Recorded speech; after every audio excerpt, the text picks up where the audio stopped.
गांव के तालाब में डायन का निवास। गांव के बीचों बीच स्थित तालाब, जिसे काली झील के नाम से जाना जाता था, एक समय पर गांव वालों के जीवन का अहम हिस्सा था। गांव के लोग तालाब से पानी लेते थे, वहीं बच्चे दिन भर तालाब के किनारे खेलते रहते थे। लेकिन पिछले कुछ सालों से इस तालाब को लेकर अजीबोगरीब घटनाएं होने लगी थीं। कहते हैं उस तालाब में डायन का निवास है, जो हर अमावस्या की रात को तालाब के पास आने वाले किसी न किसी को अपना शिकार बना लेती है। यह कहानी एक छोटे से गांव सरपुरा की है, जो घने जंगलों के बीच बसा हुआ था। गांव के लोग काफी सीधे और साधारण थे, परंतु हाल के सालों में काली झील से जुड़ी रहस्यमयी घटनाओं ने गांव को डर और भय के साए में ढक लिया था। एक एक करके गांव के कई लोग उस तालाब के किनारे से गायब हो गए थे। गांव के बुजुर्ग बताते थे कि उस तालाब में एक डायन रहती है, जो अमावस्या की रात को तालाब से निकलती है और अपना शिकार करती है। डायन की पहली घटना। कहते हैं सालों पहले एक औरत, जिसका नाम कमला था, उस गांव में रहती थी। उसकी खूबसूरती के चर्चे दूर दूर तक फैले हुए थे, लेकिन उसकी जिंदगी में कभी खुशियां नहीं आई। कमला का पति किसी बीमारी के चलते जल्द ही मर गया और गांव के लोग उसे ही अपशकुनी मानने लगे। कमला अकेली और बेसहारा हो गई। गांव वालों ने उसे परेशान करना शुरू कर दिया। धीरे धीरे लोगों ने उसे चुड़ैल कहकर बुलाना शुरू किया। कमला हर रोज अपने लिए पानी लेने उसी तालाब पर जाती थी, लेकिन एक दिन उसकी लाश उसी तालाब में पाई गई। गांव वालों का कहना था कि उसने आत्महत्या कर ली, पर कुछ लोग कहते थे कि गांव के कुछ लोगों ने उसे डायन कहकर मार डाला था। तब से कमला की आत्मा ने तालाब को अपना निवास बना लिया और वह बदला लेने के लिए हर अमावस्या की रात को तालाब के पास आने वाले लोगों को अपना शिकार बनाती है। शुरुआती डरावनी घटनाएं। गांव के कुछ लोग इस बात को मजाक समझते थे, पर धीरे धीरे जब अजीब घटनाएं बढ़ने लगीं, तो लोगों ने उस तालाब से दूरी बनानी शुरू कर दी। गांव के एक नौजवान लड़के रामू ने इस बात को गंभीरता से नहीं लिया। वह हमेशा कहता था कि ये सब पुरानी मान्यताएं हैं और डायन जैसी कोई चीज नहीं होती। एक रात रामू अपने दोस्तों के साथ तालाब के पास बैठा शराब पी रहा था। उसकी बहादुरी की बातें हो रही थीं और उसने तालाब में जाकर नहाने की चुनौती स्वीकार कर ली। रात का वक्त था, आसमान में काले बादल छाए हुए थे और हल्की हल्की हवा चल रही थी। रामू तालाब के अंदर चला गया, पर कुछ ही देर में वह अचानक चीखने लगा। उसके दोस्त समझ ही नहीं पाए कि आखिर हुआ क्या। उसकी चीखें इतनी भयानक थीं कि उनके रोंगटे खड़े हो गए। जब दोस्तों ने देखा तो रामू तालाब के बीचों बीच डूब रहा था और उसके आसपास पानी का रंग काला हो गया था। उसके दोस्त डर के मारे भाग गए और रामू फिर कभी नहीं मिला। अगली सुबह रामू की लाश तालाब के किनारे मिली। उसका चेहरा डर से विकृत हो गया था और उसकी आंखें खुली हुई थीं, जैसे उसने कुछ भयानक देखा हो। गांव में खलबली मच गई। अब कोई तालाब के पास जाने की हिम्मत नहीं करता था। डर और खौफ का माहौल। रामू की मौत के बाद गांव में अजीबोगरीब घटनाएं होने लगीं। तालाब के पास से रात में अजीब सी आवाजें आने लगीं। कुछ लोग कहते थे कि उन्होंने एक औरत को सफेद साड़ी में तालाब के किनारे चलते हुए देखा है। उसकी आंखें लाल होती थीं और वह धीरे धीरे तालाब के अंदर चली जाती थी। इस घटना के बाद गांव के कई लोग रातों में गायब हो गए। जिनके शरीर अगले दिन तालाब के किनारे मिलते थे, उनके चेहरों पर डर और पीड़ा के भाव होते थे। गांव के कुछ बुजुर्गों ने कहा कि यह सब कमला की आत्मा का किया हुआ है।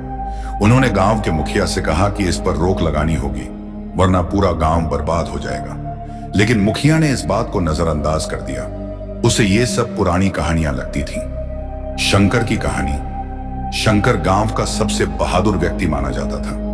उसने भी इन घटनाओं को झूठ समझा और तालाब की सच्चाई का पता लगाने का फैसला किया। शंकर ने अपने दोस्तों के साथ अमावस्या की रात को तालाब पर जाने की योजना बनाई। उसने कहा कि वह खुद उस डायन को देखेगा और सबके सामने उसका सच लाएगा। अमावस्या की रात आई और शंकर अपने 3 दोस्तों के साथ तालाब पर पहुंचा। आसमान पूरी तरह काला था और हवा ठंडी और तेज चल रही थी। चारों दोस्त तालाब के पास पहुंचे और उन्होंने तालाब के पानी में हलचल देखी। शंकर ने मजाक में कहा, लगता है हमारी डायन स्नान कर रही है। इतना कहते ही तालाब के पानी में अचानक से हलचल बढ़ गई। पानी की लहरें एक दूसरे से टकराने लगीं और अजीब सी आवाजें सुनाई देने लगीं। चारों दोस्त एक दूसरे को घबराहट भरी निगाहों से देखने लगे। तभी अचानक तालाब के बीचों बीच से एक सफेद आकृति उभरने लगी। वह आकृति एक औरत की थी, जिसने सफेद साड़ी पहन रखी थी। उसके बाल खुले हुए थे और उसकी आंखें लाल थीं। शंकर और उसके दोस्त बुरी तरह डर गए। वह आकृति धीरे धीरे तालाब से बाहर निकलने लगी। शंकर ने दौड़कर भागने की कोशिश की, लेकिन उसके पैर जमीन में जकड़ गए थे। वह औरत उसकी तरफ बढ़ती चली आई। उसके पास पहुंचते ही उसने शंकर का हाथ पकड़ लिया। उसकी पकड़ इतनी मजबूत थी कि शंकर को ऐसा लगा जैसे उसकी हड्डियां टूट जाएंगी। उस डायन ने एक भयानक आवाज में कहा, तुम लोग मुझे क्यों परेशान कर रहे हो? अब तुम सबको इसकी सजा मिलेगी। शंकर और उसके दोस्तों की हालत खराब हो गई। शंकर ने पूरी ताकत लगाकर अपने दोस्तों को भागने के लिए कहा, पर जैसे ही वह कुछ कदम आगे बढ़ा, उस डायन ने जोर से चिल्लाया और शंकर तालाब में खींचता चला गया। उसके दोस्त भागते हुए गांव में लौट आए, लेकिन शंकर कभी नहीं लौटा। तांत्रिक की मदद। गांव में शंकर की मौत की खबर आग की तरह फैल गई।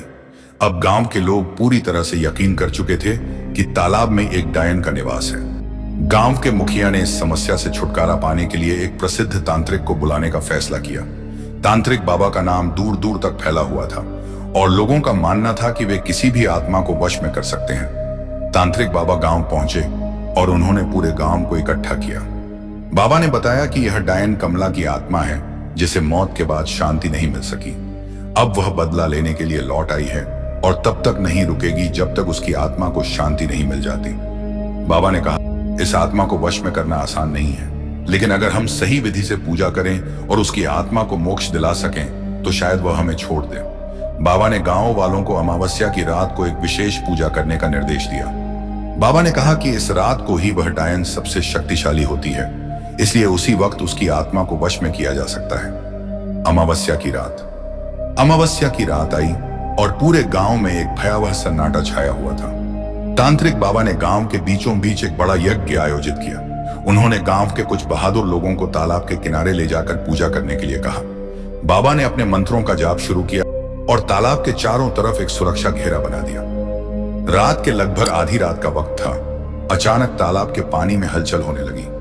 गांव वालों के दिलों की धड़कनें तेज हो गईं। तालाब के बीच से फिर वही सफेद साड़ी पहने औरत निकलने लगी। उसकी आंखें जल रही थीं और उसकी हंसी पूरे वातावरण में गूंज रही थी। अमावस्या की रात बाबा ने मंत्रों का जाप और तेज कर दिया। जैसे जैसे बाबा के मंत्रों की शक्ति बढ़ती गई, वैसे वैसे वह भूतिया आकृति तालाब के किनारे आने लगी। औरत की आंखें अब और भी लाल हो गई थीं, मानो क्रोध में जल रही हूं। उसकी आवाज हवा में गूंज रही थी, तुम सब मुझे क्यों परेशान कर रहे हो? मुझे चैन से क्यों नहीं रहने देते? गांव वाले भयभीत थे, लेकिन बाबा ने सभी को शांत रहने का इशारा किया। बाबा ने कहा, यह आत्मा तभी शांत होगी जब इसे इसका न्याय मिलेगा। फिर बाबा ने उस डायन से बात करनी शुरू की। कमला, हम जानते हैं कि तेरे साथ गलत हुआ है। तेरी आत्मा को न्याय मिलेगा, लेकिन तुझे लोगों को मारना बंद करना होगा। पर कमला की आत्मा नहीं मानी। उसने क्रोध से कहा, इन लोगों ने मुझे मार डाला। अब मैं चैन से नहीं रह सकती और ना ही ये लोग चैन से रहेंगे। बाबा ने अपनी शक्ति को और बढ़ाया और एक विशेष मंत्र का जाप किया। मंत्रों का असर कमला की आत्मा पर होने लगा। वह तड़पने लगी। उसका शरीर हवा में लहराने लगा। उसके चेहरे पर पीड़ा के भाव साफ दिखाई देने लगे। गांव वाले घबराकर पीछे हट गए, लेकिन बाबा अपने स्थान से अडिग रहे। कमला की सच्चाई। तांत्रिक बाबा ने मंत्रों की गूंज के बीच कहा, कमला, तेरी आत्मा को मुक्ति तभी मिलेगी जब तू अपनी पूरी कहानी बताएगी। लोग तेरे साथ हुए अन्याय को समझेंगे और तेरी आत्मा को शांति मिलेगी। कमला की आत्मा तड़पते हुए चुप हो गई। उसकी लाल जलती हुई आंखें धीरे धीरे नम हो गईं। वह अब एक सामान्य औरत की तरह दिखने लगी। उसकी आवाज अब गुस्से से भरी नहीं थी, बल्कि उसमें दर्द था। कमला की आत्मा बोली, मैं निर्दोष थी। मेरे पति की मौत के बाद लोगों ने मुझ पर दोष मढ़ा, मुझे डायन कहा और मुझे ताने दिए। एक दिन कुछ गांव वालों ने मुझे इस तालाब के पास घसीटा और मुझे मार दिया। मेरी आत्मा को शांति नहीं मिली और मैं यहाँ भी भटकती रही। मैं किसी को मारना नहीं चाहती थी, पर मेरी आत्मा में जो क्रोध और पीड़ा थी, उसने मुझे मजबूर कर दिया। कमला की यह बात सुनकर गांव वाले सन्न रह गए। उन्हें अपने किए पर पछतावा होने लगा। गांव के मुखिया ने झुकते हुए कहा, बुद्ध, हमसे बहुत बड़ी गलती हुई। हमने तेरे साथ अन्याय किया। हमें माफ कर दे और हमें बताने दे कि तेरी आत्मा को कैसे शांति मिल सकती है। मुक्ति की विधि। बाबा ने कहा, अब जब कमला ने अपनी पीड़ा साझा कर दी है, तो उसकी आत्मा को मुक्ति दी जा सकती है, लेकिन इसके लिए गांव के लोगों को उसका अंतिम संस्कार पूरे विधि विधान से करना होगा। जब तक उसकी आत्मा को पूर्ण सम्मान और न्याय नहीं मिलेगा, वह मुक्त नहीं होगी। गांव वालों ने मिलकर अगले दिन कमला की याद में एक बड़ा यज्ञ और पूजा आयोजित की। तालाब के पास उसकी आत्मा के लिए दीप जलाए गए और बाबा ने उसके लिए शांति पाठ किया। कमला की आत्मा उस यज्ञ के दौरान वहां प्रकट हुई, लेकिन अब वह पहले जैसी डरावनी नहीं थी। उसकी आंखों में अब शांति थी और उसका चेहरा दर्द से मुक्त लग रहा था। यज्ञ समाप्त होते ही कमला की आत्मा ने गांव वालों की ओर देखा और धीरे धीरे हवा में विलीन हो गई। उसकी आत्मा को आखिरकार शांति मिल गई थी। गांव के लोग राहत की सांस ले रहे थे, लेकिन उन्होंने उस दिन के बाद तालाब का नाम बदलकर शांति तालाब रख दिया, ताकि कोई भी उस भूतिया इतिहास को याद न करे। अंतिम सत्य, उस दिन के बाद गांव में कभी भी कोई डरावनी घटना नहीं हुई।